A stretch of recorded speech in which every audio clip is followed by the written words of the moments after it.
नमस्कार। अब पति थोड़े जागरूक हो गए हैं। बनारस के एक लड़के की शादी चंदौली की एक लड़की से होती है।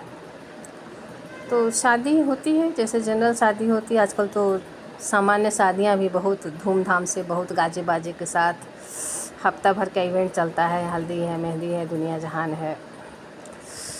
तो लोग खूब एंजॉय करके शादी करते हैं, लेकिन जानते नहीं हैं कि पता नहीं शादी है कि जुआ है। ये तो बाद में पता चलता है। तो शादी के बाद लड़की का पग फेरा होता है। पग फेरा मतलब लड़की मायके जाती है और कुछ दिनों के लिए मायके वो जाती ही जाती है। तो शादी के महज 15 दिन हुए थे, लड़की अपने मायके गई थी। अब देखिए, लड़की के नहीं कहते हैं, आदमी का आचार विचार, व्यवहार, हाव भाव बहुत कुछ बता देते हैं अगर आप उसको समझने में सक्षम हो। तो लड़के को उस पर कुछ शक था। जब वो मायके जाने लगी तो चुपचाप उसने उसके फ़ोन में GPS एक्टिवेट कर दिया। वो मायके गई, ठीक है, 2 दिन पहले मायके आई। मायके आने के बाद अब उसको क्या पता था कि हमारे फ़ोन में चेकिंग हो रही है।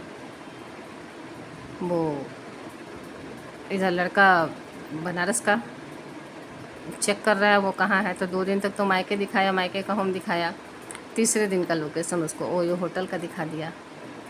अब तो इसका शक जो है वो पूरा यकीन में बदल गया। ये बनारस से भागा चंदौली। चंदौली जाके वहाँ जाता है तो प्रेमी जो था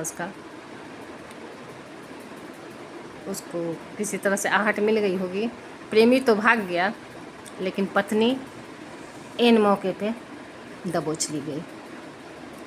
अब सवाल उठता है कि तुम ओयो क्या करने आई थी, क्योंकि प्रेमी तो पकड़ा नहीं गया, प्रेमी नहीं पकड़ा गया, केवल पत्नी पकड़ी गई। तो सवाल ये उठेगा ना, आखिर तुम मायके में आई हो तो मायके से आके तुम ओयो में क्या करने आई हो। इस तरह से काफ़ी बवाल, क्योंकि अब तो ये झूठ बोलेगी, लेकिन सिचुएशन झूठ बोलने नहीं दे रहा है। अब मामला काफ़ी संगीन है। दोनों एक दूसरे को धमकी दे रहे हैं। ये कह रहा है मैं तुम्हें छोड़ूंगा नहीं, वो कह रही है मैं तुम्हें छोड़ूंगी नहीं। और ध्यान रखिए, शादी सिर्फ 15 दिन की, वो धूमधाम की शादी, महज 15 दिन की शादी। और अब ये शुरू हो गया है कि मैं तुम्हें छोड़ूंगा नहीं और मैं तुम्हें छोड़ूंगी नहीं। तो वाकई जैसा समय चल रहा है, बच्चा सावधान, वाकई वो तुमको छोड़ेगी नहीं। तुम कुछ करो ना करो, वो तुमको छोड़ेगी नहीं। इसलिए बेहतर है पल्ला झाड़ लो, जिंदा रहना है। तो इस तरह से रोज़ वाक़यात हो रहे हैं। बस थोड़ा सा ये लड़का समझदार था, इसको थोड़ा सा कहीं से न कहीं से शक हुआ तो इसने GPS चालू कर दिया। और वो उतना ध्यान नहीं दे पाई। चाहती तो वो डिस्कनेक्ट कर सकती थी, लेकिन उसने उस पर ध्यान नहीं दिया। उसको लगा कि पति जो मेरा इतना प्रेम करता है वो मेरे पीछे थोड़े ना पड़ा होगा। और यही एक भूल उसके पकड़े जाने का कारण बना। फिर वही बात है, वाकई लड़कियां आजकल बहुत जागरूक हो रही हैं। ये जागरूकता का ही प्रमाण है कि महज 15 दिन की शादी में ओयो में पकड़ी जाती हैं। अब इससे ज़्यादा जागरूक क्या होंगी भाई? विशेष आप बताइएगा। धन्यवाद। कुछ लड़कियों की बात जी, इस तरह की घटनाएं कुछ ही लड़कियां अंजाम देती हैं। मैं सारी लड़कियों को दोष नहीं देती।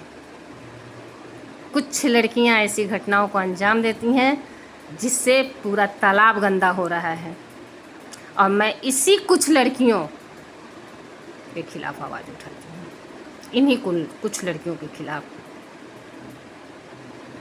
जो समाज में गंदगी फैला रही है, मैं इनके खिलाफ आवाज़ उठाती हूँ।